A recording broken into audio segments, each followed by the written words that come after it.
ಲೋಕರಕ್ಷಕನಾದ ಯೇಸು ಕ್ರಿಸ್ತನ ನಾಮದಲ್ಲಿ ಆತ್ಮೀಯರೆಲ್ಲರಿಗೂ ಹೃತ್ಪೂರ್ವಕ ವಂದನೆಗಳನ್ನು ತಿಳಿಸ್ತಾ ಇದ್ದೀನಿ. ಈ ದಿನ ಒಂದು ಪ್ರತ್ಯೇಕವಾದಂಥ ಅಂಶದೊಂದಿಗೆ ಮಾತನಾಡೋದಕ್ಕೆ ನಾನು ಸಿದ್ಧನಾಗಿದ್ದೇನೆ. ಕ್ರೈಸ್ತರ ಮೇಲೆ ಘೋರ ದಾಳಿ, ನಷ್ಟ ಯಾರಿಗೆ ಎಂಬ ಅಂಶವನ್ನು ನಿಮ್ಮೊಟ್ಟಿಗೆ ಮಾತನಾಡ್ತಾ ಇದ್ದೀನಿ. ಪ್ರಿಯರಾದ ದೇವರ ಮಕ್ಕಳಿರ, ಮಾನವ ಸಮಾಜ ಹುಟ್ಟಿದ್ದು ಮೊದಲುಗೊಂಡು ಇಂದಿನವರೆಗೆ ನೋಡುವಾಗ ಭಕ್ತರಿಗೂ ಭಕ್ತಹೀನರಿಗೂ ಅನೇಕ ಗಲಾಟೆಗಳು, ಶೋಧನೆಗಳು, ಕಿರಿಕಿರಿಗಳು, ಯುದ್ಧಗಳು, ಮಾರಣಕಾಂಡಗಳು ನಡೀತಾನೇ ಇದೆ. ಮನುಷ್ಯರು ಯಾವಾಗ ಬೆಳೀತಾ ಬಂದಿದ್ದಾರೋ ಅಂದಿನಿಂದ ನೋಡುವಾಗ ಮನುಷ್ಯರ ಮಧ್ಯದಲ್ಲಿ ಗಲಾಟೆಗಳು ನಡೀತಾನೇ ಇದೆ. ಪ್ರಿಯರೇ, ಕಾಯಿನನು ಹೇಬೇಲನು ಅವರಿಬ್ಬರು ಅಣ್ಣ ತಮ್ಮಂದಿರು. ಇಬ್ಬರು ಕೂಡ ದೇವರನ್ನು ಘನಪಡಿಸ್ತಾರೆ. ಆದರೆ ಇಬ್ಬರಲ್ಲಿ ಒಬ್ಬರು ಒಳ್ಳೆ ಭಕ್ತಿಯಿಂದ, ಯಥಾರ್ಥದಿಂದ ದೇವರನ್ನು ಘನಪಡಿಸುವಂಥದ್ದು ನೋಡ್ತೀವಿ. ಮತ್ತೊಬ್ಬರು ಮೂಢನಂಬಿಕೆಯಿಂದ ದೇವರನ್ನು ಘನಪಡಿಸುವಂಥದ್ದು ನೋಡ್ತೀವಿ. ಅಲ್ಲಿ ಹೇಬೇಲನನ್ನು ಮೆಚ್ಚಿರುವುದರಿಂದ ಕಾಯಿನನಿಗೆ ಕೋಪ ಬರುತ್ತೆ, ತಮ್ಮನನ್ನು ಹೊಡೆದಾಕ್ತಾನೆ. ಈಗಿನ ಕಾಲದಲ್ಲಿ ಕೂಡ ನೋಡುವಾಗ ಭಕ್ತರನ್ನು ನೋಡಿ ಕೆಲವರು ಸಹಿಸ್ಕೊಳ್ತಾ ಇಲ್ಲ. ಪ್ರಾರ್ಥನೆ ನಡೆಯುವಂಥ ಸಮಯದಲ್ಲಿ ಮನೆಗಳಿಗೆ ನುಗ್ಗಿ ಗಲಾಟೆಗಳನ್ನು ಮಾಡುವಂಥದ್ದು, ಒಡೆಯುವಂಥದ್ದು, ಜೈ ಶ್ರೀರಾಮ್ ಅಂತ ಹೇಳಿ ಒತ್ತಾಯ ಮಾಡಿ ಕೂಗಾಡುವಂಥದ್ದು. ಒಟ್ಟಿನಲ್ಲಿ ನಮ್ಮ ದೇಶದಲ್ಲಿ ಸಮಾಧಾನ ಇಲ್ಲದೆ, ನೆಮ್ಮದಿ ಇಲ್ಲದೆ, ಸಂತೋಷ ಇಲ್ಲದೆ, ಅಣ್ಣ ತಮ್ಮಂದಿರ ಮಧ್ಯದಲ್ಲಿ ಬಹಳ ಗಲಾಟೆಗಳು ನಡೆಯುವಂಥದ್ದು ನೋಡ್ತಾ ಇದ್ದೀವಿ. ಕರ್ನಾಟಕದಲ್ಲಿ ಅಲ್ಲೆಲ್ಲಿ ಗಲಾಟೆಗಳು, ಮತಪರವಾದಂಥ ಗಲಾಟೆಗಳು. ಅದೇ ಪ್ರಕಾರ ಆಂಧ್ರ ಪ್ರದೇಶ್, ತೆಲಂಗಾಣ, ಒಡಿಸ್ಸಾದಲ್ಲಿ, ತಮಿಳುನಾಡು, ನಮ್ಮ ಭಾರತ ದೇಶದಲ್ಲಿ ನೋಡುವಾಗ ಎಲ್ಲೋ ಒಂದು ಕಡೆ ಮತಪರವಾದಂಥ ಗಲಾಟೆಗಳು ನಡೀತಾನೇ ಇದೆ. ಪ್ರಿಯರಾದ ದೇವರ ಮಕ್ಕಳಿರ, ಕ್ರೈಸ್ತರು ಮನೆಯಲ್ಲಿ ಪ್ರಾರ್ಥನೆ ಮಾಡಿಕೊಳ್ತಾರೆ, ಚರ್ಚಿನಲ್ಲಿ ಪ್ರಾರ್ಥನೆ ನಡೆಸ್ತಾ ಇರ್ತಾರೆ. ಈ ಪ್ರಾರ್ಥನೆಯಲ್ಲಿ ನೋಡುವಾಗ ದೇವರ ಧ್ಯಾನ, ದೇವರನ್ನು ಘನಪಡಿಸುವಂಥದ್ದು, ಪ್ರಾರ್ಥಿಸುವಂಥದ್ದು, ಆನಂತರ ಎಲ್ಲರಿಗೋಸ್ಕರ ಪ್ರಾರ್ಥಿಸುವಂಥದ್ದು ಇದು ನಡೀತಾ ಇದೆ. ಆದರೆ ಕೆಲವರು ಸಹಿಸಿಕೊಳ್ಳದೆ ಏನೋ ಒಂದು ನಾವು ಗಲಾಟೆ ಮಾಡಬೇಕು, ನಮ್ಮ ಸಂಸ್ಥೆಯನ್ನು ಸ್ಥಾಪಿಸಿಕೊಳ್ಬೇಕು, ನಮ್ಮ ಅಧಿಕಾರವನ್ನು ತೋರಿಸ್ಕೊಳ್ಬೇಕು, ಇದು ನಮ್ಮ ರಾಜ್ಯ, ಇದು ನಮ್ಮ ದೇಶ, ನಾವೇ ಇರಬೇಕು ಅಂತ ಹೇಳಿ ಒತ್ತಾಯ ಮಾಡುವಂಥದ್ದು, ಗಲಾಟೆ ಮಾಡುವಂಥದ್ದು, ಜೈ ಶ್ರೀರಾಮ್ ಅಂತ ಹೇಳಿ ಅಂತೇಳಿ ಒತ್ತಾಯ ಮಾಡುವಂಥದ್ದು. ಪ್ರಿಯರಾದ ದೇವರ ಮಕ್ಕಳಿರ, ಗಮನಿಸಬೇಕು, ಇದು ಬಹಳ ಕಡೆ ನಡೀತಾ ಇದೆ. ಶ್ರೀರಾಮನು ಹೀಗೆ ಒತ್ತಾಯ ಮಾಡಿ ಅಂತ ರಾಮನ ಕಥೆಯಲ್ಲಿ ಎಲ್ಲಾದ್ರೂ ಇದೆಯಾ ಅಂತ ನೋಡುವಾಗ ಇಲ್ಲ ರೀ, ಆ ಥರ ಇರಲ್ಲ. ಸಮಾಜದಗೋಸ್ಕರ ಒಳ್ಳೆಯದನ್ನು ಮಾಡಬೇಕು ಅಂತೇಳಿ ಆ ಕಥೆಯಲ್ಲಿ ಒಳ್ಳೆ ರೀತಿಯಿಂದ ನಾವು ಓದ್ತೀವಿ. ಆದರೆ ರಾಮನ ಹೆಸರನ್ನು ಹೇಳಿಕೊಂಡು ಅನೇಕ ಗಲಾಟೆಗಳು. ನಿಜವಾಗಲೂ ನಮ್ಮ ದೇಶದಲ್ಲಿ ಭಕ್ತಿ, ನಂಬಿಕೆ ಇದ್ದರೆ ಅವ್ರವ್ರ ಭಕ್ತಿ. ನೀನು ರಾಮನನ್ನು ನಂಬಿಕೊಂಡಿದ್ದೀಯಾ, ನೀನು ಶಿವನನ್ನು ನಂಬಿಕೊಂಡಿದ್ದೀಯಾ, ನೀನು ಯೇಸು ಕ್ರಿಸ್ತರನ್ನು ನಂಬಿಕೊಂಡಿದ್ದೀಯಾ, ನಿನ್ನ ಭಕ್ತಿ ನೀನು ತೋರಿಸ್ಕೊಳ್ಬೇಕು. ರಾಮನನ್ನು ನಂಬಿರುವಂಥ ಭಕ್ತರು ಬದುಕಬೇಕು, ಶಿವನನ್ನು ನಂಬಿರುವಂಥ ಭಕ್ತರು ಬದುಕಬೇಕು, ಯೇಸು ಕ್ರಿಸ್ತನನ್ನು ನಂಬಿರುವಂಥ ಭಕ್ತರು ಬದುಕಬೇಕು, ಅಲ್ಲನನ್ನು ನಂಬಿರುವಂಥ ಮುಸಲ್ಮಾನರು ಬದುಕಬೇಕು, ಜೈನರು ಬದುಕಬೇಕು, ಬೌದ್ಧರು ಬದುಕಬೇಕು. ಎಲ್ಲ ಮತದವರು, ಎಲ್ಲ ಧರ್ಮದವರು ಇಲ್ಲಿ ಬದುಕಿ ಬಾಳಬೇಕು. ಗಲಾಟೆ ಮಾಡಿ ಏನು ಸಾಧನೆ? ಗಲಾಟೆ ಮಾಡಿದ್ದೇನು? ಸಾಧನೆ ಏನು? ಒತ್ತಾಯದಿಂದ ಏನು ಸಾಧನೆ? ಗಲಾಟೆ ಮಾಡಿ ಸಾಧನೆ ಏನು? ನೋಡಿ ಪ್ರಿಯರಾದ ದೇವರ ಮಕ್ಕಳಿರ, ಕಾಕಿನಾಡ ಜಿಲ್ಲೆ ಪಿಠಾಪುರಂ ಎಂಬ ಮಂಡಲದಲ್ಲಿ ನಡೆದಂಥ ಗಲಾಟೆಗಳು, ಪ್ರಾರ್ಥನೆ ನಡೆಯುವಂತಹ ಸಮಯದಲ್ಲಿ గట్టిಯಾಗಿ కూగుವಂಥದ್ದು. ಒಂದ್ಸರಿ ఆ వీడియోವನ್ನು ನೋಡೋಣ. ఒక చర్చ్ ముందు హిందూ సంఘాలన్నీ కూడా అక్కడికి చేరుకొని ఆ చర్చిని మూసేయించాలి అంటూ కూడా అటు హిందూ సంఘాలు ఆందోళన చేపడుతున్నారు. అలాగే స్థానికులంతా కూడా ఈ చర్చిని రద్దు చేయాలి, మూసివేయాలంటూ కూడా వారు కూడా డిమాండ్ చేస్తున్న పరిస్థితులు నెలకొన్నాయి. అక్కడ పరిస్థితి కాస్త ఉద్రిక్తంగా నెలకొనడంతో పోలీసులంతా కూడా అక్కడికి చేరుకొని ನೋಡಿದ್ರ ಅಂದ್ರೆ ಏನು ನಡೀತಾ ಇದೆ? ಅವ್ರ ಪಾಡಿಗೆ ಅವರು ಪ್ರಾರ್ಥನೆ ಮಾಡ್ಕೊಳ್ತಾರೆ. ಪರ್ಮಿಷನ್ ಇಲ್ವಾ? ಅನುಮತಿ ಪಡ್ಕೊಂಡಿಲ್ವಾ? ಕಾನೂನಿದೆ, ನಮ್ಮ ಕಾನೂನಿಲ್ವಾ? ಭಾರತ ಸಂವಿಧಾನ ಇಲ್ವಾ? ಭಾರತ ಸಂವಿಧಾನ ಇದ್ದರೂ ಭಾರತ ಸಂವಿಧಾನವನ್ನು ಪಕ್ಕಕ್ಕಿಟ್ಟು ಇವರು ಭಾರತ ರಾಜ್ಯಾಂಗವನ್ನು ಧಿಕ್ಕರಿಸಿ ಮಾಡುವಂಥ ಕ್ರಿಯೆಗಳು ಅಲ್ಲಂತೀರಾ? ಹೌದು ಪ್ರಿಯರೇ. ಅದೇ ಪ್ರಕಾರ ವನಪರ್ತಿ ಜಿಲ್ಲೆ ತೆಲಂಗಾಣದಲ್ಲಿ ಇಲ್ಲಿ ಕೂಡ ನಡೆದಿರುವಂಥ ಒಂದು ವಿಡಿಯೋವನ್ನು ನೋಡೋಣ.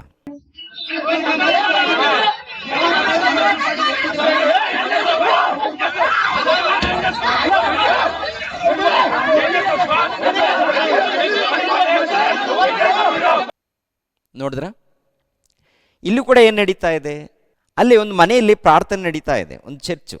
ಪ್ರಾರ್ಥನೆ ನಡೆಯುವಂಥ ಸಮಯದಲ್ಲಿ ಹೋಗಿ ಗಲಾಟೆಗಳು. ಇಲ್ಲಿ ಪ್ರಾರ್ಥನೆ ನಡಿಕೂಡುದು, ಈ ಊರಲ್ಲಿ ಪ್ರಾರ್ಥನೆ ನಡಿಕೂಡುದು. ಪ್ರಿಯರ ದೇವರ ಮಕ್ಕಳಿರ, ಏನು ನಡೀತಾ ಇದೆ ನಮ್ಮ ದೇಶದಲ್ಲಿ? ಭಾರತ ರಾಜ್ಯಾಂಗ ಇದೆ, ಅಧಿಕಾರಿಗಳು ಇದ್ದಾರೆ, ಪೊಲೀಸ್ ವ್ಯವಸ್ಥೆ ಇದೆ. ಇಷ್ಟೆಲ್ಲ ಇದ್ದಾಗಲೂ ಕೂಡ ಘೋರವಾದಂಥ ಘಟನೆಗಳು ನಡೆಯುತ್ತಾ? ಇಷ್ಟೊಂದು ಘೋರವಾದಂಥ ಕಾರ್ಯಕ್ರಮಗಳು ಕ್ರೈಸ್ತರ ಮಧ್ಯದಲ್ಲಿ ನಡೀತಾ ಇದೆಯಾ? ಅನ್ಯಾಯ ನಡೀತಾ ಇದೆಯಾ? ದೌರ್ಜನ್ಯ, ದಾಳಿ ನಡೀತಾ ಇದೆಯಾ? ನಡೀತಾ ಇದೆ. ಈ ಸಮಯದಲ್ಲಿ ಯಾರ ಬಳಿಯಲ್ಲಿ ಹೋಗಬೇಕು? ಯಾರ ಬಳಿಯಲ್ಲಿ ಹೋಗಿ ನಾವು ಮೊರೆ ಇಡಬೇಕು? ಯಾರ ಬಳಿಯಲ್ಲಿ ಹೋದರೆ ನಮಗೆ ಒಳ್ಳೆಯದಾಗುತ್ತೆ?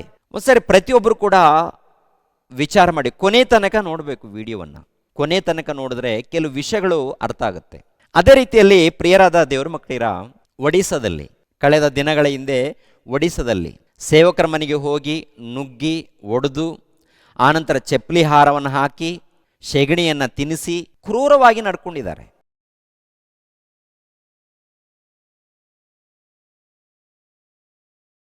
ನಿಜವಾಗ್ಲೂ ಇವರು ಮನುಷ್ಯತ್ವ ಇದೆಯಾ? ಅಂದರೆ ನಿನ್ನ ದೇವರನ್ನು ನೀನು ಪರಿಚಯ ಮಾಡು. ನೀನು ನಂಬಿರುವಂಥ ದೇವರನ್ನು ನೀನು ಪರಿಚಯ ಮಾಡು, ಪ್ರೀತಿಯನ್ನು ಸಾರು. ಯಾರ್ಯಾರು ದೇವರುಗಳನ್ನು ನಂಬಿಕೊಂಡಿದ್ದಾರೋ ಅವರವರ ದೇವರುಗಳನ್ನು ಪೂಜಿಸಲಿ, ಆರಾಧಿಸಲಿ. ಆ ದೇವರುಗಳ ಒಂದು ಪ್ರೀತಿಯನ್ನು ಸಮಾಜಕ್ಕೆ ಪರಿಚಯ ಮಾಡಲಿ. ಕೇಳೋರು ಕೇಳ್ತಾರೆ, ಬಿಡೋರು ಬಿಡ್ತಾರೆ. ಇದು ನಮ್ಮ ಭಾರತ ಸಂವಿಧಾನ ಕೊಟ್ಟಿರುವಂಥ ಹಕ್ಕು. ಆದರೆ ಮನೆ ಮನೆಗೆ ಹೋಗಿ ನುಗ್ಗಿ, ಪ್ರಾರ್ಥನೆ ಮಾಡುವಂಥ ಸ್ಥಳದಲ್ಲಿ ಹೋಗಿ ನುಗ್ಗಿ ಗಲಾಟೆ ಮಾಡ್ತಾ ಇದ್ದಾರೆ. ಅಂದರೆ ಇವರಿಗೆ ಅಧಿಕಾರ ಯಾರು ಕೊಟ್ಟಿದ್ದಾರೆ? ಅಧಿಕಾರ ಕೊಟ್ಟವರು ಯಾರು? BJP ಸರ್ಕಾರನ? RSS, ಬಜರಂಗ್ ದಳ? ಅಂದರೆ ಈ ರೀತಿ ಗಲಾಟೆ ಮಾಡಿ ಅನ್ನೋಂಥ ಉದ್ದೇಶದಿಂದ ಈ ಸಂಸ್ಥೆಗಳು ಹುಟ್ಟಿಕೊಂಡಿದೆಯಾ? ದೇಶವನ್ನು ಕಾಪಾಡುವಂಥ ಸಂಸ್ಥೆಗಳ ಇವು? ದೇಶಗಳನ್ನು ಉದ್ಧಾರ ಮಾಡುವಂಥ ಸಂಸ್ಥೆಗಳ ಇವು?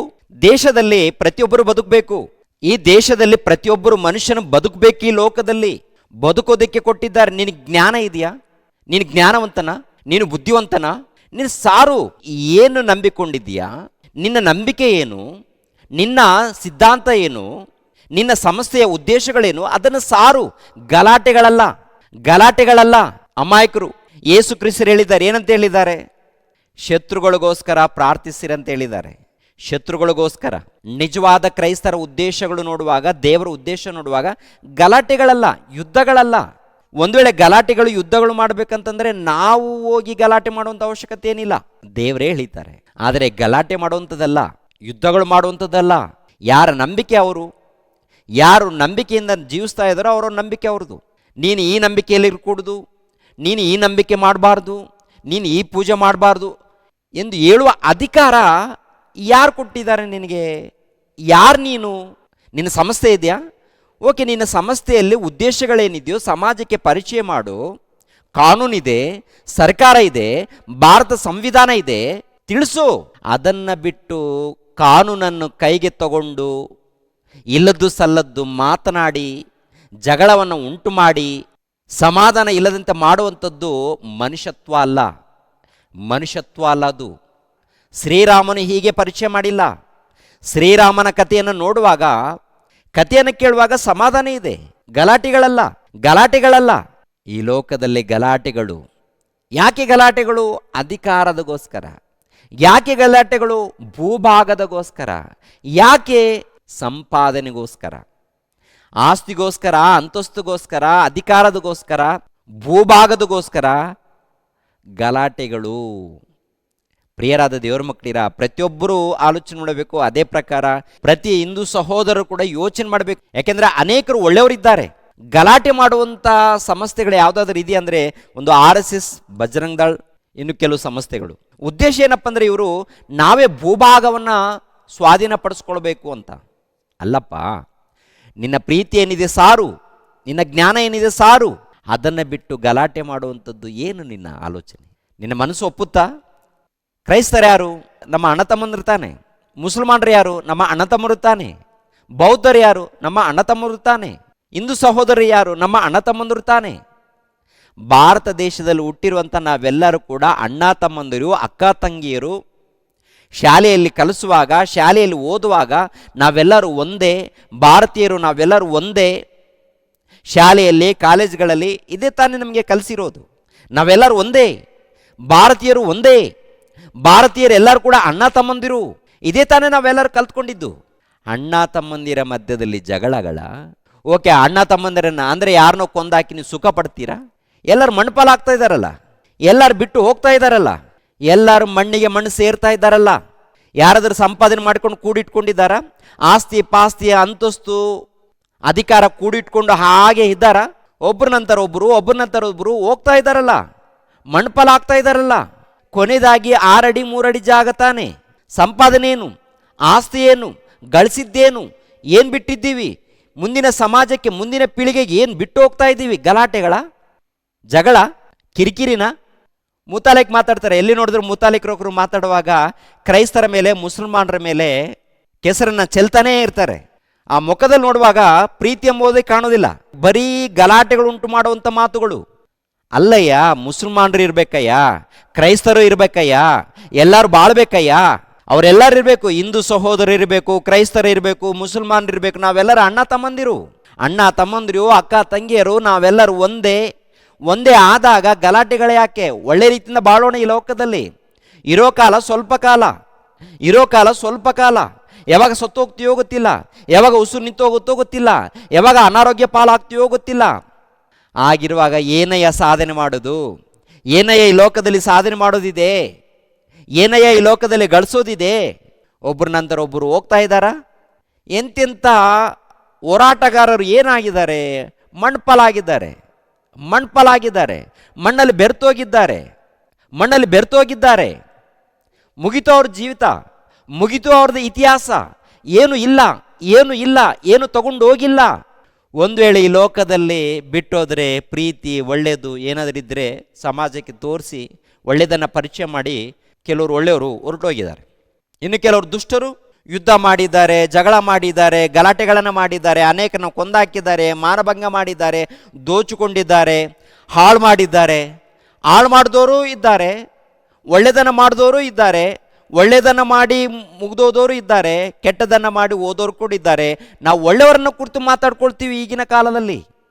ಸ್ವಾಮಿ ವಿವೇಕಾನಂದರವರನ್ನು ಕುರಿತು ಮಾತಾಡ್ತೀವಿ, ಮಹಾತ್ಮ ಗಾಂಧೀಜಿರವರನ್ನು ಕುರಿತು ಮಾತಾಡ್ತೀವಿ, ಡಾಕ್ಟರ್ BR ಅಂಬೇಡ್ಕರ್ ಅವರನ್ನು ಕುರಿತು ಮಾತಾಡ್ತೀವಿ.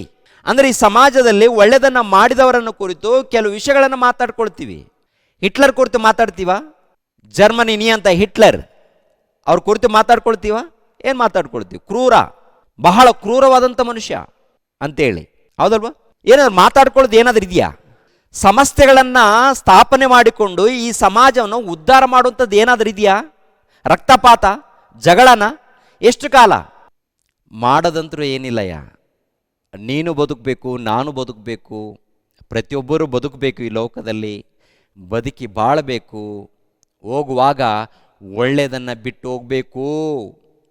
ಹೋಗುವಾಗ, ನಾವು ಸಾಯುವಾಗ ಈ ಸಮಾಜದಲ್ಲಿ ಒಳ್ಳೆಯದನ್ನು ಬಿಟ್ಟು ಹೋಗಬೇಕು. ಗಲಾಟೆಗಳಲ್ಲ, ಕಿರಿಕಿರಿ ಅಲ್ಲ, ಒಳ್ಳೆಯದನ್ನು ಬಿಟ್ಟು ಹೋಗಬೇಕು, ಒಳ್ಳೆಯದನ್ನು ಪರಿಚಯ ಮಾಡಿ ಹೋಗಬೇಕು. ಅದನ್ನು ಬಿಟ್ಟು ಒತ್ತಾಯನ, ಅದನ್ನು ಬಿಟ್ಟು ಕಿರಿಕಿರಿನ. ಹೋಗ್ಲಿ, ಕ್ರೈಸ್ತ ಸಮಾಜ ನಿಲ್ಲುತ್ತಾ? ಪ್ರಾರ್ಥನೆ ಮಾಡೋದು ನಿಲ್ಲಿಸ್ತಾರಾ? ಸುವಾರ್ತೆ ಮಾಡೋದು ನಿಲ್ಲಿಸ್ತಾರಾ? ಕ್ರೈಸ್ತರ ಬಗ್ಗೆ ಗೊತ್ತಾ ನಿಮಗೆ? ಒಂದು ಕಡೆ ಹೋಗಿ ಮುತಾಲಿಕ್ ಅಣ್ಣವರೇ ನೀವೇನು ಮಾತಾಡ್ತೀರಾ? ದಲಿತ ಕ್ರೈಸ್ತರು ಸತ್ತೋದ್ರೆ ಫಾದರು ಬರಲ್ಲ, ಪಾಸ್ಟರು ಬರಲ್ಲ. ಎಲ್ಲಿ ನೋಡಿದೀಯ ನೀನು? ಅಣ್ಣಯ್ಯ ಮುತಾಲಿಕ್ ಅಣ್ಣಯ್ಯ ಎಲ್ಲಯ್ಯ ನೋಡಿದೀಯ ನೀನು? ಅಲ್ಲಯ್ಯ, ಯಾರಾದರೂ ಸಭೆಯಲ್ಲಿ ಸತ್ತೋದ್ರೆ ಯಾರಾದರೂ ಪರವಾಗಿಲ್ಲ, ಚಿಕ್ಕವರಾದರೂ ಪರವಾಗಿಲ್ಲ, ದೊಡ್ಡವರಾದರೂ ಪರವಾಗಿಲ್ಲ, ಫಾದರ್ಗಳು ಹೋಗ್ತಾರೆ, ನನ್ನುಗಳು ಹೋಗ್ತಾರೆ, ಸಿಸ್ಟರ್ಸ್ರವರು ಹೋಗ್ತಾರೆ. ಹೋಗಿ ಸಮಾಧಿ ಕಾರ್ಯಕ್ರಮ ಏನೇನಿದೆ ಎಲ್ಲ ಅವರೇ ಮಾಡ್ತಾರೆ. ಪಾಸ್ಟರ್ಗಳು, ಸಿಸ್ಟರ್ಸ್ರವರು, ವಿಶ್ವಾಸಿಗಳು ಅವ್ರು ಮುಂದೆ ಇರ್ತಾರೆ. ಗೊತ್ತಾ ನಿನಗೆ? ಎಲ್ಲಿ ಹೋಗಿದೆಯಾ ನೀನು?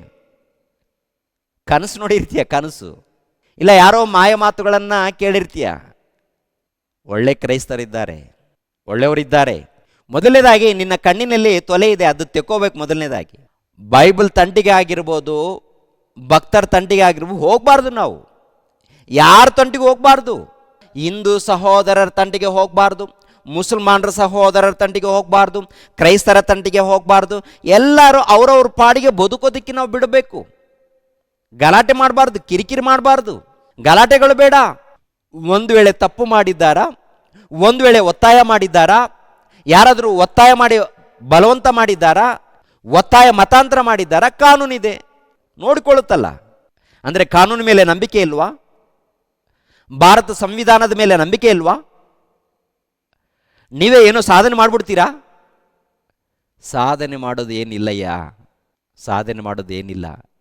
ನಾವು RSS ಅವ್ರಿಗೋಸ್ಕರ ಪ್ರಾರ್ಥನೆ ಮಾಡ್ತೀವಿ, ನಾವು ಮುತಾಲಿಕ್ರವ್ರಿಗೋಸ್ಕರ ಪ್ರಾರ್ಥನೆ ಮಾಡ್ತೀವಿ, ಚಕ್ರವರ್ತಿ ಸೂಲಿಬೆಲ್ರವ್ರಿಗೋಸ್ಕರನೂ ಪ್ರಾರ್ಥನೆ ಮಾಡ್ತೀವಿ, ಪ್ರತಿಯೊಬ್ಬರಿಗೋಸ್ಕರ ನಾವು ಪ್ರಾರ್ಥನೆ ಮಾಡ್ತೀವಿ. ಕ್ರೈಸ್ತರು ಪ್ರಾರ್ಥನೆ ಮಾಡ್ತಾರೆ, ತಂದೆ ಅವರಿಗೆ ಒಳ್ಳೆ ಮನಸ್ಸು ಕೊಡಿ ತಂದೆ, ತಂದೆ ಈ ಲೋಕದಲ್ಲಿ ನಾವು ಎಲ್ಲರೂ ಸರಿಯಾಗಿ ಬಾಳಬೇಕು, ಒಳ್ಳೆ ರೀತಿಯಿಂದ ಬಾಳಬೇಕು ತಂದೆ, ಸಮಾಧಾನದಿಂದ ಬಾಳಬೇಕು ತಂದೆ. ನಮ್ಮ ಪ್ರಭು ಕಲಿಸಿಕೊಟ್ಟಿರುವಂಥ ಪ್ರಾರ್ಥನೆ ಅದು, ಯೇಸು ಪ್ರಭು ಕಲಿಸಿಕೊಟ್ಟಿರುವಂಥ ಪ್ರಾರ್ಥನೆ ಅದು. ನಿಮ್ಮ ಹಾಗೆ ಗಲಾಟೆಗಳನ್ನು ಉಂಟು ಮಾಡಬೇಕಂತ ಹೇಳಿಲ್ಲ ನಮ್ಮ ಪ್ರಭು, ಗಲಾಟೆಗಳನ್ನು ಮಾಡಿ ಅಂತ ಹೇಳಿಲ್ಲ, ಪ್ರಾರ್ಥನೆ ಮಾಡಿ ಅಂತ ಹೇಳಿದ್ದಾರೆ. ಪ್ರಾರ್ಥನೆ, ದೇವರಿಗೆ ವಿಜ್ಞಾಪನೆ ಮಾಡಿ ಅಂತ ಹೇಳಿದ್ದಾರೆ, ತಾಳಿಕೊಂಡು ಹಿಡಿ ಅಂತ ಹೇಳಿದ್ದಾರೆ, ತಾಳ್ಮೆಯಿಂದ ಹಿರಿ ಅಂತ ಹೇಳಿದ್ದಾರೆ, ಒಳ್ಳೆಯದನ್ನು ಮಾಡಿ ಅಂತ ಹೇಳಿದ್ದಾರೆ ದೇವರು. ಅದಕ್ಕೆ ನಾವು ಪ್ರಾರ್ಥನೆಯಲ್ಲಿರ್ತೀವಿ, ಆರಾಧನೆಯಲ್ಲಿರ್ತೀವಿ, ಧ್ಯಾನದಲ್ಲಿರ್ತೀವಿ, ಏನಿದ್ರೂ ಕೂಡ ಸಹಿಸ್ಕೊಳ್ತಾ ಇರ್ತೀವಿ. ಆಲೋಚನೆ ಮಾಡಿ, ನಿಮ್ಗೆ ಏನಪ್ಪ ಅಂದರೆ ಆಲೋಚನೆ ಮಾಡಿ ಅಂತ ಹೇಳ್ತೀನಿ. ಕಾನೂನಿದೆ, ತಪ್ಪು ನಡೆದಾಗ ಕಾನೂನು ಕ್ರಮ ಕೈಗೊಳ್ಳುತ್ತೆ, ಸಂವಿಧಾನ ಇದೆ, ನಾಯಕರು ಇದ್ದಾರೆ, ಪೊಲೀಸ್ ವ್ಯವಸ್ಥೆ ಇದೆ, ಕೋರ್ಟ್ ಇದೆ, ಕಚೇರಿ ಇದೆ, ಲಾಯರ್ಗಳಿದ್ದಾರೆ. ಈ ಸಮಾಜದಲ್ಲಿ ಹಿಂದೂ ಸಹೋದರರು, ಕ್ರೈಸ್ತ ಸಹೋದರರು, ಮುಸ್ಲಿಂ ಸಹೋದರರು, ಬೌದ್ಧ ಸಹೋದರರು, ಜೈನ್ ಸಹೋದರರು ಎಲ್ಲರೂ ಒಗ್ಗಟ್ಟಾಗಿ ಒಂದಾಗಿ ಬಾಳಬೇಕು, ಬದುಕಬೇಕು, ಸಮಾಧಾನ ಸಂತೋಷದಿಂದ ಬದುಕಬೇಕು ನಾವೆಲ್ಲರೂ. ಖಂಡಿತವಾಗಿ ಸಾಯೋದೊಂದು ದಿನ ಬಂದೇ ಬರುತ್ತೆ, ಖಂಡಿತವಾಗಿ ಸಾವು ಅನ್ನೋದು ಎಲ್ಲರಿಗೂ ಬಂದೇ ಬರುತ್ತೆ. ನಿನಗೂ ಬರುತ್ತೆ, ನನಗೂ ಬರುತ್ತೆ. ನೀನು ಸತ್ತೋಗ್ತೀಯ, ನಾನು ಸತ್ತೋಗ್ತೀನಿ. ಹೋಗೋದ್ರೊಳಗಾಗಿ ಏನು ಮಾಡಿ ಹೋಗ್ತಾ ಇದ್ದೀವಿ ಅದು ಮುಖ್ಯ ಸಹೋದರ. ನಾವೆಲ್ಲರನ್ನ ಪ್ರೀತಿಸ್ತೀವಿ, ಎಲ್ಲರಿಗೋಸ್ಕರ ಪ್ರಾರ್ಥಿಸ್ತೀವಿ. ಪ್ರತಿ ಕ್ರೈಸ್ತರು ಮಾಡುವಂಥದ್ದು ಎಲ್ಲರಿಗೋಸ್ಕರ ಪ್ರಾರ್ಥನೆ. ಯಾರೋ ಕೆಲವರು ಮೂಢರಿರ್ತಾರೆ ನಮ್ಮ ಕ್ರೈಸ್ತರಲ್ಲಿ, ಇಲ್ಲಂತಾನು ಹೇಳ್ತಾ ಇಲ್ಲ, ಮೂಢರಿದ್ದಾರೆ. ಆದರೆ ಒಳ್ಳೆಯವರಿದ್ದಾರೆ, ಒಳ್ಳೆಯವರು ಪ್ರಾರ್ಥನೆ ಮಾಡ್ತಾರೆ, ವಿಜ್ಞಾಪನೆ ಮಾಡ್ತಾರೆ, ದೇವರಿಗೆ ಸ್ತೋತ್ರ ಹೇಳ್ತಾರೆ. ಶತ್ರುಗಳನ್ನು ಕೂಡ ಕ್ಷಮಿಸಿ ಅವ್ರಿಗೋಸ್ಕರ ಪ್ರಾರ್ಥನೆ ಮಾಡಿ ಅವರನ್ನು ಕಾಪಾಡಿ ದೇವರೇ ಅಂತೇಳಿ ದೇವರಿಗೆ ಮೊರೆ ಇಡ್ತೀವಿ. ಪ್ರಿಯರೇ, ದೇವರ ಭಕ್ತರು, ದೇವರ ಸೇವಕರು ಮಾಡುವಂಥ ಕೆಲಸ. ನಮ್ಮ ಕ್ರೈಸ್ತ ಸಹೋದರರಿಗೆ ವಾಕ್ಯದ ಮೂಲಕ ಕೆಲವು ಎಚ್ಚರಿಕೆ ಮಾತುಗಳು. ಇಂಥ ಘಟನೆಗಳು ನಡೆದಾಗ ನಾವು ಏನು ಮಾಡಬೇಕು, ಕ್ರೈಸ್ತರಾಗಿರುವಂಥ ನಾವು ಏನು ಮಾಡಬೇಕು, ಎಲ್ಲಿಗೆ ಹೋಗಬೇಕು, ಯಾರ ಬಳಿಯಲ್ಲಿ ಹೋಗಿ ವಿಚಾರ ಮಾಡಬೇಕು ಅಂತ ಹೇಳಿ ತುಂಬ ಜನ ಗೊಂದಲದಲ್ಲಿರ್ತಾರೆ. ಪ್ರತಿ ಕ್ರೈಸ್ತರಿಗೆ ವಾಕ್ಯದ ಮೂಲಕ ತಿಳಿಸುವಂಥ ಮಾತುಗಳು ಏನದು? ಯಾರ ಬಳಿಗೆ ಹೋಗೋಣ? ತುಂಬ ಜನ ಆಲೋಚನೆ ಮಾಡಿ ಹೋರಾಟ ಮಾಡೋಣ ಅಂತ ಹೇಳಿ ರ್ಯಾಲಿಗಳು ಮಾಡ್ತಾ ಇದ್ದಾರಾ? ಟೋಟಲ್ ನಮ್ಮ ಭಾರತ ದೇಶದಲ್ಲಿ ಅನೇಕ ಕಡೆ ರ್ಯಾಲಿಗಳು ನಡೆದಿದೆ. ರ್ಯಾಲಿಗಳು ನಡಿಬೇಕಾ ಬಿಡಬೇಕಾ ಅವ್ರವ್ರಿಗೆ ಬಿಟ್ಟಿದ್ದದು. ಎರಡನೇದಾಗಿ ಪೊಲೀಸ್ ಸ್ಟೇಷನ್ಗೆ ಹೋಗಿ ದೂರನ್ನು ಸಲ್ಲಿಸುವಂಥದ್ದು ನಡೀತಾ ಇದೆ. ಹೌದು, ನಡೀತಾ ಇದೆ. ಸಲ್ಲಿಸ್ಬೇಕಾ? ಖಂಡಿತವಾಗಿ ದೂರನ್ನು ಸಲ್ಲಿಸಬೇಕು, ಕಂಪ್ಲೇಂಟ್ ಕೊಡಬೇಕು. ಮತ್ತೇನು ಮಾಡಬೇಕು? ಕೆಲವರು ಹೋರಾಟಗಾರರು ದೂರನ್ನು ಸಲ್ಲಿಸ್ತಾ ಇದ್ದಾರೆ. ನಮ್ಮ ಕ್ರೈಸ್ತ ಸಮಾಜಕ್ಕೆ ಅನ್ಯಾಯ ನಡೆದಿದೆ, ನ್ಯಾಯವನ್ನು ಕಲ್ಪಿಸಿಕೊಡಿ. ಭಾರತ ಸಂವಿಧಾನ ಪ್ರಕಾರ, ಭಾರತ ಸರ್ಕಾರದ ಪ್ರಕಾರ, ಭಾರತ ರಾಜ್ಯಾಂಗ ಪ್ರಕಾರ ನಮಗೆ ನ್ಯಾಯವನ್ನು ಕಲ್ಪಿಸಿಕೊಡಿ ಅಂತೇಳಿ ಕೇಳ್ತಾ ಇದ್ದಾರೆ, ದೂರನ್ನು ಸಲ್ಲಿಸ್ತಾ ಇದ್ದಾರೆ. ಒಳ್ಳೆಯದು, ದೇವರಿಗೆ ಸ್ತೋತ್ರವಾಗಲಿ, ಅದನ್ನು ಮಾಡಲೇಬೇಕು. ಮತ್ತೇನು ನಡಿಬೇಕು? ಪ್ರಾರ್ಥನೆ. ಎಲ್ಲ ಸಭೆಗಳಲ್ಲಿ ನಡೀತಾ ಇದೆ. ಆದರೂ ಕೂಡ ಕ್ರೈಸ್ತರ ಮಧ್ಯದಲ್ಲಿ ಈ ಘೋರವಾದಂಥ ಹಿಂಸೆ, ದಾಳಿ ಕಡಿಮೆ ಆಗ್ತಾ ಇಲ್ಲ ಅಂದರೆ ಕಾರಣ ಏನು ಪ್ರಿಯರೇ? ಹೋರಾಟ ನಡೀತಾ ಇದೆ, ರ್ಯಾಲಿಗಳು ನಡೀತಾ ಇದೆ, ಪ್ರಾರ್ಥನೆಗಳು ನಡೀತಾ ಇದೆ, ದೂರನ್ನು ಸಲ್ಲಿಸ್ತಾ ಇದ್ದಾರೆ. ಅದೇ ಪ್ರಕಾರ ನಮ್ಮ ಕ್ರೈಸ್ತ ನಾಯಕರು, ಮುಖಂಡರಿರ್ತಾರಲ್ಲ, ಕೆಲವರು ನಾಯಕರಿರ್ತಾರೆ, ಕೆಲವರು ಹೋರಾಟಗಾರರು ಏನು ಮಾಡ್ತಾರಪ್ಪ ಅಂತ ನೋಡುವಾಗ ದೊಡ್ಡ MLA ರವರ ಬಳಿಯಲ್ಲಿ ಹೋಗಿ ಫೋಟೋಗಳನ್ನು ಇಟ್ಕೊಳ್ತಾ ಇರ್ತಾರೆ. ಫೋಟೋಗಳನ್ನು ತಗೊಂಡು ಅವ್ರಿಗೊಂದು ಲೆಟ್ರ್ ಕೊಟ್ಟರು, ಆಮೇಲೆ ಫೋಟೋಗಳನ್ನು ತೊಗೊಂಡ್ರು, ವಾಟ್ಸಪ್ಪಲ್ಲಿ DP ಹಾಕ್ಕೊಳ್ತಾರೆ, ಆಮೇಲೆ ಪ್ರೊಫೈಲಲ್ಲಿ, ಫೇಸ್ಬುಕ್ಗಳಲ್ಲಿ. ಉದ್ದೇಶ ಏನು ಇವ್ರದ್ದು? ಉದ್ದೇಶ ಏನು? ಫೋಟೋ ಇಳಿಸ್ಕೊಂಡು ಉದ್ದೇಶ ಏನು? ಇವ್ರ ಹತ್ರ ಹೋಗಿದ್ದೀವಿ ನೋಡಿ ಅಂದರೆ ಜನರನ್ನು ಮೆಚ್ಚೋದಕ್ಕೆ ಈ ಫೋಟೋಗಳ? ನಮ್ಮ ಉದ್ದೇಶಗಳು ಏನಾಗಿದೆ ಅಂತೇಳಿ ಒಂದು ಸಾರಿ ವಿಚಾರ ಮಾಡಬೇಕು. ಜನರು ಮೆಚ್ಚೋದಕ್ಕಾ, ಜನರು ನೋಡೋದಕ್ಕಾ, ಅಥವಾ ದೇವ್ರು ಮೆಚ್ಚೋದಕ್ಕಾ? ದೇವ್ರು ನೋಡಬೇಕಾ, ದೇವ್ರು ಮೆಚ್ಚಬೇಕಾ? ನಾವು ಇಂಥ ಕಡೆ ಹೋದ್ವಿ ನೋಡಿ ಅಂತೇಳಿ ಎಲ್ಲರಿಗೂ ತೋರಿಸ್ಕೊಳ್ತಾ ಇರ್ತೀವಿ. ನಮ್ಮ ಉದ್ದೇಶ ಏನಾಗಿದೆ ಅಂತೇಳಿ ಪ್ರಶ್ನೆ. ಹೋಗಿದ್ದ ಉದ್ದೇಶ ಏನು? ನಿಜವಾಗ್ಲೂ ಕ್ರೈಸ್ತರ ಮೇಲೆ ಪ್ರೀತಿ ಇಟ್ಕೊಂಡು ಹೋಗಿದ್ದೀವಾ? ನಿಜವಾಗ್ಲೂ ಕ್ರೈಸ್ತರ ಮೇಲೆ ಅನ್ಯಾಯ ನಡೆದಿದೆ ಅಂತ ಹೋಗಿದ್ದೀವಾ? ಅಥವಾ ನನ್ನ ಹೆಸರು, ನನ್ನ ಸಂಸ್ಥೆ ತೋರಿಸ್ಕೊಳ್ಳೋದಕ್ಕೆ ಹೋಗಿದ್ದೀವಾ? ನನ್ನ ಹೆಸರು ತೋರಿಸ್ಕೊಳ್ಬೇಕು, ನನ್ನ ಸಂಸ್ಥೆ ಉದ್ಧಾರ ಆಗಬೇಕು, ನಾನು ಏನೋ ಸಾಧನೆ ಮಾಡಬೇಕು ಎಂಬ ಆಲೋಚನೆಯಿಂದ ನಾವು ಹೋಗಿದ್ದೀವಾ? ಫೋಟೋ ಇಳಿಸ್ಕೊಂಡಿದ್ದೀವಾ? ತೋರಿಸ್ಕೊಂಡಿದ್ದೀವಾ? ಅಥವಾ ನನ್ನ ಸಮಾಜವನ್ನು ಕಾಪಾಡಿಕೊಳ್ಬೇಕು ಎಂಬ ಉದ್ದೇಶದಿಂದ ಹೋಗಿದ್ದೀವಾ? ಒಂದು ಸಾರಿ ನಿಮ್ಮನ್ನು ನೀವು ಪರಿಶೋಧನೆ ಮಾಡಿಕೊಳ್ಬೇಕಾಗತ್ತೆ. ದೇವರ ಬಳಿ ಬಂದಾಗ, ದೇವರ ಬಳಿಯಲ್ಲಿ ವಿಚಾರ ಮಾಡುವಾಗ ದೇವರು ನಮ್ಮ ವಿಷಯದಲ್ಲಿ ಏನು ಹೇಳ್ತಾರೆ? ಒಂದ್ಸರಿ ವಾಕ್ಯಗಳನ್ನು ನೋಡೋಣವಾ? ಪ್ರತಿಯೊಬ್ಬರು ವಾಕ್ಯವನ್ನು ಪಾಲಿಸ್ತೀರಾ? ಮೊಟ್ಟ ಮೊದಲು ಪ್ರಿಯರಾದ ದೇವರ ಮಕ್ಕಳಿರ, ಯಾರ ಬಳಿಯಲ್ಲಿ ಹೋಗಬೇಕು? ಕೀರ್ತನೆ ಗ್ರಂಥ 118ನೇ ಅಧ್ಯಾಯ, ಕೀರ್ತನೆ ಗ್ರಂಥ 118ನೇ ಅಧ್ಯಾಯ 6ನೇ ವಚನದಿಂದ, ಯೆಹೋವನು ನನಗಿದ್ದಾನೆ, ಭಯಪಡೆನು, ಮನುಷ್ಯನು ನನಗೆ ಏನು ಮಾಡಾನು? ಯೆಹೋವನು ನನಗೆ ಇದ್ದಾನೆ, ಆತನೇ ನನಗೆ ಸಹಾಯಕನು, ನನ್ನ ವೈರಿಗಳಿಗಾಗುವ ಶಿಕ್ಷೆಯನ್ನು ನೋಡುವೆನು. ಮನುಷ್ಯರಲ್ಲಿ ಭರವಸವಿಡುವುದಕ್ಕಿಂತ ಯೆಹೋವನನ್ನು ಆಶ್ರಯಿಸುವುದು ಒಳ್ಳೆಯದು. ಪ್ರಭುಗಳಲ್ಲಿ ಭರವಸವಿಡುವುದಕ್ಕಿಂತ ಯೆಹೋವನನ್ನು ಆಶ್ರಯಿಸುವುದು ಒಳ್ಳೆಯದು. ಗಮನಿಸ್ತೀರಾ? ಮನುಷ್ಯರಲ್ಲಿ ಭರವಸವಿಡುವುದಕ್ಕಿಂತ ಯೆಹೋವನನ್ನು ಆಶ್ರಯಿಸುವುದು ಒಳ್ಳೆಯದು. ಪ್ರಭುಗಳಲ್ಲಿ ಭರವಸವಿಡುವುದಕ್ಕಿಂತ ಯೆಹೋವನನ್ನು ಆಶ್ರಯಿಸುವುದು ಒಳ್ಳೆಯದು. ಅಂದರೆ ಯಾರು ಕಾಪಾಡ್ತಾರೆ ಅಂತ ಹೇಳಿ ನಾವು ಹೋಗಿದ್ದೀವಿ ಅಧಿಕಾರಿಗಳ ಬಳಿಯಲ್ಲಿ. ಅಯ್ಯ, ನಮ್ಮ ಸಮಾಜಕ್ಕೆ ಅನ್ಯಾಯ ನಡೀತಾ ಇದೆ ನೋಡಿ. ದೇವರ ಭಕ್ತನು ಹೇಳುವಂಥ ಮಾತು, ದೇವರ ಭಕ್ತನು ಹೇಳುವಂಥ ಮಾತು ಗಮನಿಸುವಾಗ ಏನದು? ಮನುಷ್ಯರಲ್ಲಿ ಭರವಸವಿಡುವುದಕ್ಕಿಂತ ಯೆಹೋವನನ್ನು ಆಶ್ರಯಿಸುವುದು ಒಳ್ಳೆಯದು. ಪ್ರಭುಗಳಲ್ಲಿ ಭರವಸವಿಡುವುದಕ್ಕಿಂತ ಯೆಹೋವನನ್ನು ಆಶ್ರಯಿಸುವುದು ಒಳ್ಳೆಯದು. ಮನುಷ್ಯರು ಏನಪ್ಪ, ಇವರು ಅಧಿಕಾರದಲ್ಲಿ ಇದ್ದಾರೆ. ಈ ಅಧಿಕಾರದಲ್ಲಿದ್ದಂಥ ಇವರು ತಮ್ಮ ಅಧಿಕಾರವನ್ನು ಕಾಪಾಡಿಕೊಳ್ಳೋದಕ್ಕೆ ಪ್ರಯತ್ನ ಮಾಡ್ತಾರೆ ವಿನಃ ಜನಗಳನ್ನು ಕಾಪಾಡಿಕೊಳ್ಳೋದಕ್ಕಲ್ಲ. ನಮ್ಮ ಮೋದಿಜಿರವರು ನಮ್ಮ ಭಾರತ ದೇಶಕ್ಕೆ ತಂದೆ ಸ್ಥಾನದಲ್ಲಿದ್ದಾರೆ. ಕ್ರೈಸ್ತರ ಮೇಲೆ ಅನ್ಯಾಯ ನಡೆಯುವಾಗ, ಘೋರವಾದಂಥ ಅನ್ಯಾಯ ನಡೆಯುವಾಗ ಏನು ಮಾಡ್ತಾ ಇದ್ದಾರೆ ಅವರು? ಯಾವತ್ತಾದರೂ ಕ್ರೈಸ್ತರ ಬಗ್ಗೆ ವಿಚಾರ ಮಾಡಿದ್ದಾರಾ? ಯಾವತ್ತಾದರೂ ಕ್ರೈಸ್ತರ ಬಗ್ಗೆ ವಿಚಾರ ಮಾಡಿದ್ದಾರಾ? ಏನು ಮಾಡಿದ್ದಾರೆ? ಆ ಕಡೆ ಈ ಕಡೆ ತಿರುಗಾಡ್ತಾರೆ. ಅಪ್ಪ, ಯಾತಕ್ಕಾಗಿ ತಿರುಗಾಡ್ತಾರಪ್ಪ ಅಂತ ನೋಡುವಾಗ ಅವರ ಅಧಿಕಾರವನ್ನು ಕಾಪಾಡಿಕೊಳ್ಳೋದಕ್ಕೆ ಅವ್ರಿಗೋಸ್ಕರ ಅವ್ರು ತಿರುಗಾಡ್ತಾ ಇದ್ದಾರೆ ವಿನಃ ಏನ್ರಿ ಜನರಿಗೋಸ್ಕರ ಅಲ್ಲ ರೀ. ಅವರ ಅಧಿಕಾರ ಕಾಪಾಡಿಕೊಳ್ಳೋದಕ್ಕೆ, ಅವರ ಅಧಿಕಾರ ಹೇಗಾದ್ರೂ ಮಾಡಿ ನಾನು ಅಧಿಕಾರದಲ್ಲಿದ್ದು ಜೀವಿಸಬೇಕೆನ್ನುವಂಥ ಆಲೋಚನೆ ಬಿಟ್ಟರೆ ಸಮಾಜವನ್ನು ಕಾಪಾಡಬೇಕು. ನಮ್ಮ ಭಾರತ ದೇಶದಲ್ಲಿ ಇದ್ದಂಥ ಅಣ್ಣ ತಮ್ಮಂದರಿದ್ದಾರೆ, ಇವರೆಲ್ಲರನ್ನ ಕಾಪಾಡಿಕೊಳ್ಳಬೇಕು, ಸಮಾಜವನ್ನು ಕಾಪಾಡಿಕೊಳ್ಳಬೇಕು, ಸಮಾಜವನ್ನು ಉದ್ಧಾರ ಮಾಡಬೇಕೆಂಬುವಂಥ ಆಲೋಚನೆ ಇಲ್ಲ. ಮಣಿಪುರಂದಲ್ಲಿ ಒಬ್ಬ ಮಹಿಳೆಯನ್ನ ಬೆತ್ತಲೆ ಮಾಡಿ ನಡೆಸ್ಕೊಂಡು ಹೋದಾಗ ಏನ್ರಿ ಘೋರವಾಗಿ ಹತ್ತರು, ಕಣ್ಣೀರು ಸುರಿಸಿದ್ರು, ಹೆಣ್ಣು ಮಗಳನ್ನು ಮಾನಭಂಗ ಮಾಡಿದ್ರು, ಅನ್ಯಾಯ ಮಾಡಿದ್ರು. ಆದರೆ ಕಿಮ್ಮೆಂದಿಲ್ಲ ಆತ, ಮೌನ. ಇವಾಗಲೂ ಕೂಡ ಮೌನನೇ. ಮತ್ತೆ ಕ್ರಿಸ್ಮಸ್ ಹಬ್ಬ ಬರುವಾಗ ಅಂತ ಹೋಗ್ತಾರೆ. ಯಾಕೆ ಹೋಗಿದ್ದಾರೆ? ಭಕ್ತಿನ, ಜನರನ್ನ, ಕ್ರೈಸ್ತರನ್ನ ಮರುಳು ಮಾಡೋದಕ್ಕ. ಅಬ್ಬಬ್ಬಬ್ಬ, ನಮ್ಮ ಕ್ರೈಸ್ತರ ಚರ್ಚ್ಗೆ ಹೋಗಿದ್ದ ನಮ್ಮ ಮೋಡಿ. ಯಾಕೆ ಹೋಗಿದ್ದ ನಿಮ್ಮ ಮೋಡಿ? ಪ್ರಾರ್ಥನೆ ಮಾಡೋದಕ್ಕೆ. ಮತ್ತೆ ಕ್ರೈಸ್ತರ ಮಧ್ಯದಲ್ಲಿ ಅನ್ಯಾಯ ನಡೀತಾ ಇದೆಯಲ್ಲ, ಕ್ರೈಸ್ತರ ಮಧ್ಯದಲ್ಲಿ ಅನ್ಯಾಯ ನಡೀತಾ ಇದೆ, ದೌರ್ಜನ್ಯ ನಡೀತಾ ಇದೆ, ದಾಳಿ ನಡೀತಾ ಇದೆ. ಏನ್ ಪರಿಪಾಲನೆ? ಪಕ್ಷಪಾತ ಪರಿಪಾಲನೆ. ಪಕ್ಷಪಾತ. ಹಿಂದೂ ಸಹೋದರರಾಗಿರ್ಬೋದು, ಕ್ರೈಸ್ತ ಸಹೋದರರಾಗಿರ್ಬೋದು, ಇಸ್ಲಾಂ ಸಹೋದರರಾಗಿರ್ಬೋದು, ಯಾರೇ ಆಗಿರ್ಬೋದು, ಭಾರತ ದೇಶದಲ್ಲಿ ಎಲ್ಲರೂ ಕೂಡ ಅಣ್ಣ ತಮ್ಮಂದರು ಒಗ್ಗಟ್ಟಾಗಿ ಬಾಳ್ಬೇಕು, ಒಂದಾಗಿ ಬಾಳ್ಬೇಕು ಎಂದು ಸಮಾಜಕ್ಕೆ ಮೆಸೇಜ್ ಕೊಡ್ಬೇಕು. ಅವರು ಏನು ಮೆಸೇಜ್ ಇದೆ, ಏನು ಸುದ್ದಿ ಇದೆ? ಇಷ್ಟೆಲ್ಲ ಗೋಳಾಡ್ತಾ ಇದ್ದಾರೆ. ಅನೇಕ ಮಂದಿ ಹೋರಾಟಗಾರರು ಹೋಗಿ ಕಂಪ್ಲೇಂಟ್ ಕೊಟ್ಟರು, ದೂರನ್ನು ಸಲ್ಲಿಸಿದ್ರು. ಅವರ ಪ್ರಯಾಣ ಅವ್ರದ್ದು, ಅವರ ಆಲೋಚನೆ ಅವ್ರದ್ದು. ಮತ್ತೆ ನಮ್ಮ ದೇಶದಲ್ಲಿ ತಂದೆ ಸ್ಥಾನದಲ್ಲಿ ಮಲತಾಯಿ ಸ್ಥಾನ. ಉದ್ಧಾರ ಆಗ್ತಾ ಇಲ್ಲ ನಮ್ಮ ದೇಶ ಉದ್ಧಾರ ಆಗಬೇಕಾದ್ರೆ ಜಾತಿ ಪರವಾದಂಥ ಗಲಾಟೆಗಳು ನಿಲ್ಲಬೇಕು, ಮತಪರವಾದಂಥ ಗಲಾಟೆಗಳು ನಿಲ್ಲಬೇಕು. ಉದ್ಯೋಗ ಇಲ್ಲದೆ ಅನೇಕರು ಬಡವರಿದ್ದಾರೆ, ಉದ್ಯೋಗ ಇಲ್ಲದೆ ಇದ್ದಾರೆ, ಒಟ್ಟಿಗೆ ಆಹಾರ ಇಲ್ಲದೆ ಇದ್ದಾರೆ, ಅನಾರೋಗ್ಯದಲ್ಲಿದ್ದಾರೆ. ಅಂಥವರಿಗೆ ಉದ್ಯೋಗವನ್ನು ಕಲ್ಪಿಸಿಕೊಡ್ಬೇಕು, ಕೆಲಸವನ್ನು ಕಲ್ಪಿಸಿಕೊಡ್ಬೇಕು. ಒಳ್ಳೆ ರೀತಿಯಿಂದ ಒಳ್ಳೆ ವ್ಯವಸ್ಥೆ ಉಂಟು ಮಾಡಬೇಕು.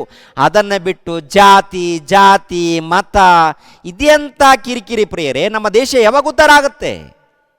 ನಮ್ಮ ದೇಶ ಯಾವಾಗ ಉದ್ಧಾರ ಆಗುತ್ತೆ? ಜಾತಿ ಅಂದರೆ ಉದ್ಧಾರ ಆಗಲ್ಲ, ಮತ ಅಂದರೆ ಉದ್ಧಾರ ಆಗಲ್ಲ. ಯಾರ ನಂಬಿಕೆ ಅವ್ರದ್ದು ನಂಬಿಕೆಯಿಂದ ಬದುಕಲಿ. ಇವ್ರ ನಂಬಿಕೆ ಇವ್ರು ಬದುಕಲಿ, ಅವ್ರ ನಂಬಿಕೆ ಅವ್ರು ಬದುಕಲಿ, ಇವ್ರ ನಂಬಿಕೆ ಅವ್ರು ಬದುಕಲಿ. ಬದುಕಬೇಕಯ್ಯ. ಇಲ್ಲಿ ನಾವೆಲ್ಲರೂ ಅಣ್ಣ ತಮ್ಮಂದಿರಯ್ಯ. ಎಲ್ಲರೂ ಬದುಕಬೇಕು, ಎಲ್ಲರೂ ಬದುಕಿ ಬಾಳಬೇಕು. ಚರ್ಚ್ಗಳನ್ನು ಉಡಾಯಿಸುವಂಥದ್ದು, ಗಲಾಟೆಗಳು, ದಬ್ಬಾಳಿಕೆ, ದಾಳಿ, ಸಾಧನೆ ಏನು? ದೇವರು ನೋಡ್ತಾ ಇಲ್ವಾ? ದೇವರು ನೋಡ್ತಾ ಇದ್ದಾರೆ. ಮೌನವಾಗಿದ್ದಾರಂದ್ರೆ ಒಂದು ದಿನ ಇದ್ರೆ ಏನು ನಡೆಯುತ್ತೆ? ದೇವ್ರ ಕೈಯಲ್ಲಿ ಬೆತ್ತ ಹಿಡ್ಕೊಂಡಪ್ಪ ಅಂದರೆ ಪ್ರಪಂಚ ಸರ್ವನಾಶವಾಗುತ್ತೆ ರೀ. ಪ್ರಪಂಚ ಸರ್ವನಾಶವಾಗುತ್ತೆ ರೀ, ಉಳಿಯಲ್ಲ ರೀ. ಇವತ್ತು ನಾವು ಉಳಿದಿದ್ದೀವಿ, ಬದುಕ್ತಾ ಇದ್ದೀವಿ ಅಂದರೆ ಆ ತಂದೆಯಾದ ಪರಮಾತ್ಮನ ಕೃಪೆ, ದೇವರ ಕೃಪೆ, ಆ ಪರಮಾತ್ಮನ ದಯೆ, ಆತನ ದಯೆ ಮೂಲಕ ನಾವೆಲ್ಲರೂ ಬದುಕ್ತಾ ಇದ್ದೀವಿ.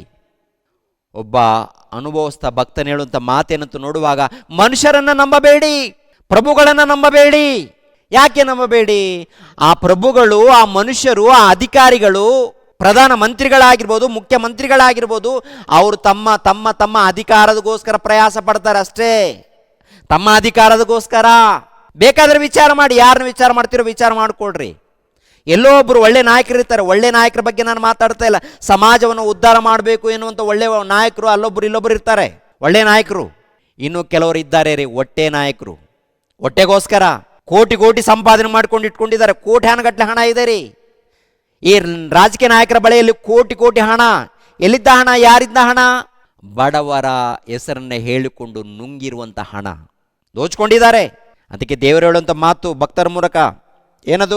ಮನುಷ್ಯರಲ್ಲಿ ಭರವಸವಿಡಬೇಡ್ರಿ, ಯೆಹೋವನನ್ನ ಆಶ್ರಯಿಸಿರಿ. ಅಂದರೆ ಯೆಹೋವನಂದರೆ ಸರ್ವಶಕ್ತನಾದ ಪರಮಾತ್ಮನು. ಪ್ರಭುಗಳಲ್ಲಿ ಭರವಸವಿಡೋದಕ್ಕಿಂತ ಪರಮಾತ್ಮನನ್ನು, ಸರ್ವಶಕ್ತನಾಗಿರುವಂಥ ದೇವರನ್ನು ಆಶ್ರಯಿಸುವುದು ಒಳ್ಳೆಯದು. ಆತನು ಕಾಪಾಡ್ತಾರೆ, ನಿಜವಾಗ್ಲೂ ಕಾಪಾಡ್ತಾರೆ, ಖಂಡಿತವಾಗಿ ಕಾಪಾಡ್ತಾರೆ. ನಂಬಿಕೆ ಇದೆಯಾ ನಿನಗೆ? ಅಯ್ಯೋ, ಇಷ್ಟು ಕ್ರೈಸ್ತರ ಮೇಲೆ ಅನ್ಯಾಯ ನಡೀತಾ ಇದೆ, ಘೋರವಾಗಿ ಅನ್ಯಾಯ ನಡೀತಾ ಇದೆ, ನಮ್ಮ ದೇವರು ನೋಡ್ತಾ ಇಲ್ಲ ಅಂತ ಏನಾದರೂ ಅಪನಂಬಿಕೆ ಇದೆಯಾ, ಅನುಮಾನ ಇದೆಯಾ? ಅದನ್ನು ಮೊಟ್ಟ ಮೊದಲು ತೆಗೆದಾಕು. ಬೇಡ, ಅದು ದೇವರ ಮೇಲೆ ನಂಬಿಕೆ ಇರಲಿ. ಯಾಕಂದರೆ ದೇವ್ರು ಕೈ ಬಿಡಲ್ಲ. ದೇವ್ರು ಕೈ ಬಿಡುವಂಥ ದೇವರಲ್ಲ. ದೇವ್ರು ನೋಡ್ತಾರೆ ನಿನ್ನ ಭಕ್ತಿ ಎಷ್ಟಿದೆ ನೋಡ್ತಾರೆ ದೇವರು. ಕೀರ್ತನೆ ಗ್ರಂಥ 146ನೇ ಅಧ್ಯಾಯ 3ನೇ ವಚನ. ಕೀರ್ತನೆ ಗ್ರಂಥ 146ನೇ ಅಧ್ಯಾಯ 3ನೇ ವಚನ, 4ನೇ ವಚನ.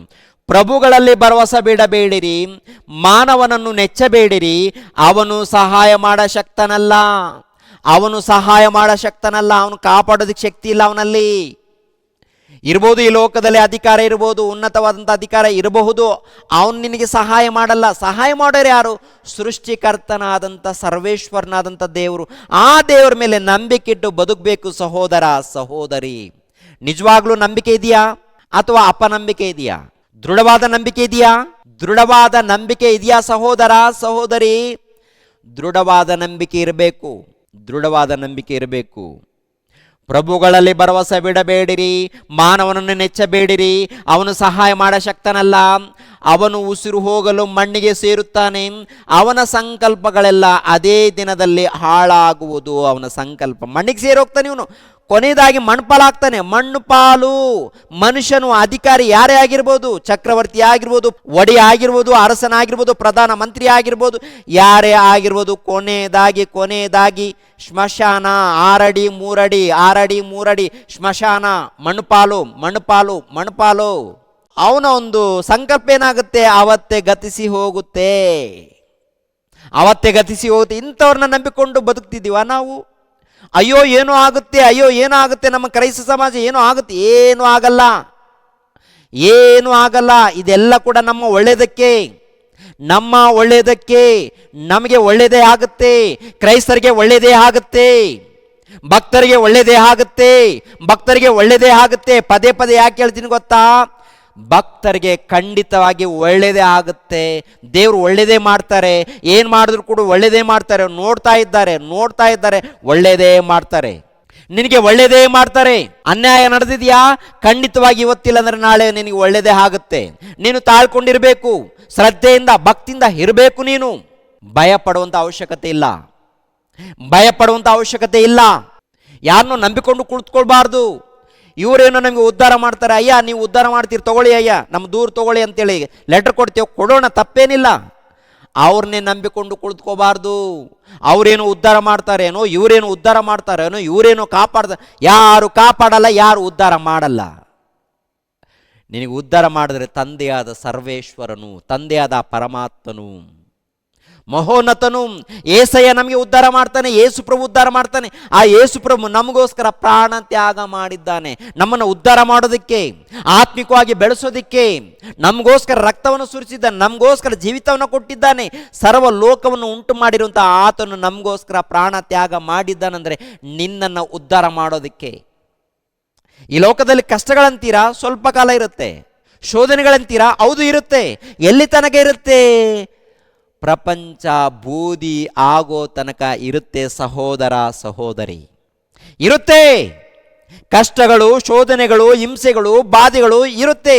ಕೊನೆಯದಾಗಿ ನಮ್ಮನ್ನು ಕೂಡ ಸಾಯಿಸ್ಬೋದು, ಏನೇ ನಡಿಬೋದು. ಭಯ ಪಡುವಂಥ ಅವಶ್ಯಕತೆ ಇಲ್ಲ, ಭಯ ಪಡುವಂಥ ಅವಶ್ಯಕತೆ ಇಲ್ಲ. ಏನು ಮಾಡೋಣ ಗೊತ್ತಾ? ಮೊಟ್ಟ ಮೊದಲು ದೇವರಿಗೆ ವಿಧೇಯರಾಗೋಣ, ಸಂಪೂರ್ಣ ಭಕ್ತಿಯಿಂದ ವಿಧೇಯರಾಗೋಣ.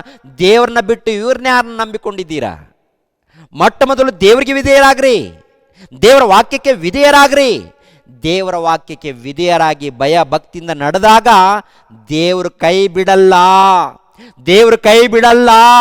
ದೇವರು ಕಾಪಾಡ್ತಾರೆ, ದೇವರು ನೋಡ್ತಾ ಇದ್ದಾರೆ, ದೇವರು ನೋಡ್ತಾ ಇದ್ದಾರೆ. ದೇವರು ನಿನ್ನನ್ನು ಗಮನಿಸ್ತಾ ಇದ್ದಾನೆ.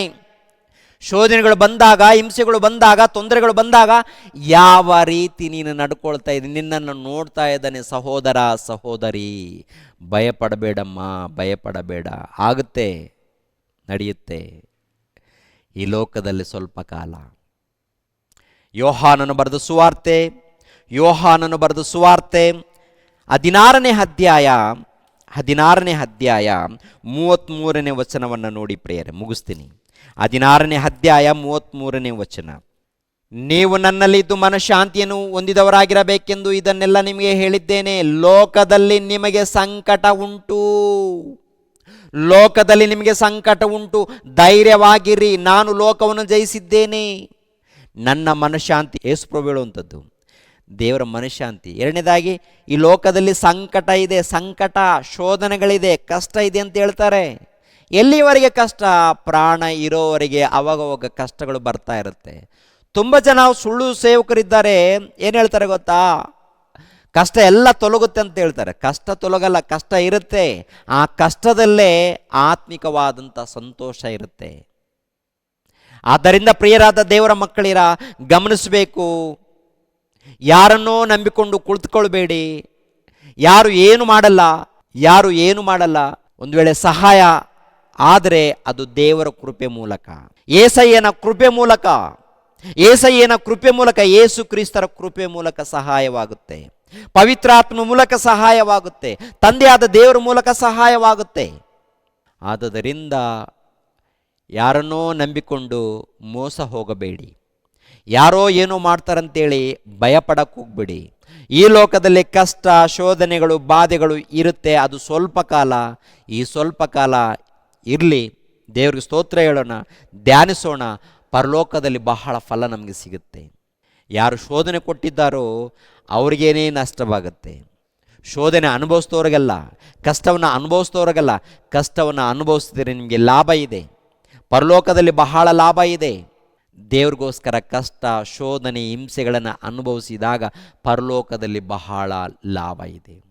ಯಾರು ಹಿಂಸೆ ಕೊಡ್ತಾರೋ, ಯಾರು ಶೋಧನೆ ಕೊಡ್ತಾರೋ ಅವರಿಗೆ ನಷ್ಟ ಇದೆ. ಆದುದರಿಂದ ಭಯಪಡಬೇಡಿ. ನಾವೇನು ಮಾಡಬೇಕು? ಎಲ್ಲರಿಗೋಸ್ಕರ ಪ್ರಾರ್ಥಿಸೋಣ, ಎಲ್ಲರಿಗೂ ಒಳ್ಳೆಯದನ್ನೇ ಹೇಳೋಣ, ದೇವರ ಬಳಿಯಲ್ಲಿ ಸಂಪೂರ್ಣ ವಿಧೇಯರಾಗೋಣ. ಯಾಕಂದರೆ ಹೇಳ್ತಾರಲ್ಲ, ಪ್ರಭು ಹೇಳ್ತಾರಲ್ಲ, ಯೋಹಾನನು ಬರೆದ ಸುವಾರ್ತೆ 15ನೇ ಅಧ್ಯಾಯ 7ನೇ ವಚನ.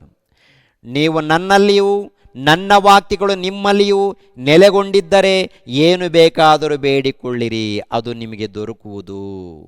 ನೀವು ನನ್ನಲ್ಲಿ, ನನ್ನ ವಾಕ್ಯವು ನಿಮ್ಮಲ್ಲಿ, ನೀವು ನನ್ನಲ್ಲಿ, ನನ್ನ ವಾಕ್ಯವು ನಿಮ್ಮಲ್ಲಿ ಇದ್ದಾಗ ಏನು ಬೇಕಾದರೂ ಕೇಳಿ, ಏನು ಬೇಕಾದರೂ ಕೇಳಿ. ದೇವ್ರು ಕೊಡ್ತಾರಾ? ಖಂಡಿತವಾಗಿ ಕೊಡ್ತಾರೆ. ದೇವರ ಈ ಸಂಕಟಗಳನ್ನು ತೊಲಗಿಸ್ಬೇಕು ಅಂತ ನಾವು ಬೇಡಬೇಕಾ? ಮೊಟ್ಟ ಮೊದಲು ನಾವು ದೇವರಲ್ಲಿರಬೇಕು, ದೇವರಲ್ಲಿರಬೇಕು, ಏಸು ಕ್ರಿಸ್ತನಲ್ಲಿರಬೇಕು. ಏಸು ಕ್ರಿಸ್ತರಲ್ಲಿ ಇದ್ದೀವಂತೇಳಿ ಲೋಕದ ರೀತಿಯಲ್ಲಿ ನಡೀತಾ ಇರ್ತೀವಿ, ಲೋಕದ ರೀತಿಯಲ್ಲಿ ಮಾತನಾಡ್ತಾ ಇರ್ತೀವಿ, ಲೋಕದ ರೀತಿಯಲ್ಲಿ ಪ್ರಯಾಣ ಮಾಡ್ತಾ ಇರ್ತೀವಿ. ವಾರಕ್ಕೊಂದ್ಸಾರಿ ಬಂದು ಪ್ರಾರ್ಥನೆಯಲ್ಲಿದ್ದು ಆಮೇಲೆ ಲೋಕದ ರೀತಿಯಲ್ಲಿ ಇದ್ದಾಗ ದೇವರಲ್ಲಿ ಇದ್ದೀವಾ ಅಥವಾ ವೇಷಧಾರಿಗಳಾಗಿದ್ದೀವ? ಹೇಗಿದ್ದೀವಿ ನಾವು? ನಿಜವಾಗ್ಲೂ ದೇವರಲ್ಲಿದ್ದರೆ, ನಿಜವಾಗ್ಲೂ ದೇವರ ಧ್ಯಾನದಲ್ಲಿದ್ದರೆ, ದೇವರ ಸಹವಾಸದಲ್ಲಿದ್ದರೆ ದೇವರ ಜೊತೆಯಾಗಿದ್ದು ಕಾಪಾಡ್ತಾರೆ. ವೇಷಧಾರಿಗಳಾಗಿದ್ದಾಗ, ಕಪಟಿಗಳಾಗಿದ್ದಾಗ ನಮ್ಮ ಪ್ರಾರ್ಥನೆ ದೇವರ ಸನ್ನಿಧಿಗೆ ಮುಟ್ಟುತ್ತಾ? ಮುಟ್ಟಲ್ಲ. ದೇವರ ಸನ್ನಿಧಿಗೆ ನಮ್ಮ ಪ್ರಾರ್ಥನೆ ಮುಟ್ಟಬೇಕಾದ್ರೆ ನಾವು ಯೇಸು ಕ್ರಿಸ್ತರಲ್ಲಿರಬೇಕು, ಯೇಸು ಕ್ರಿಸ್ತರ ಧ್ಯಾನದಲ್ಲಿರಬೇಕು, ಎಲ್ಲರೂ ಒಗ್ಗಟ್ಟಾಗಿರಬೇಕು, ಎಲ್ಲರೂ ಒಂದಾಗಿರಬೇಕು. ಇದ್ದಾಗ ನಮ್ಮ ಪ್ರಾರ್ಥನೆ ದೇವರು ಕೇಳ್ತಾರೆ. ಪ್ರಿಯರೇ, ಯಾರ ಮೇಲೆ ದ್ವೇಷ ಬೇಡ, ಅಸೂಯೆ ಬೇಡ, ಮತ್ಸರ ಬೇಡ. ಎಲ್ಲರಿಗೋಸ್ಕರ ಪ್ರಾರ್ಥಿಸೋಣ. ಹಿಂದೂ ಸಹೋದರರಿಗೋಸ್ಕರ ಪ್ರಾರ್ಥಿಸೋಣ, RSS ಸಭೆಯವ್ರಿಗೋಸ್ಕರ ಪ್ರಾರ್ಥಿಸೋಣ, ಬಜರಂಗ್ ದಳಗೋಸ್ಕರ ಪ್ರಾರ್ಥಿಸೋಣ.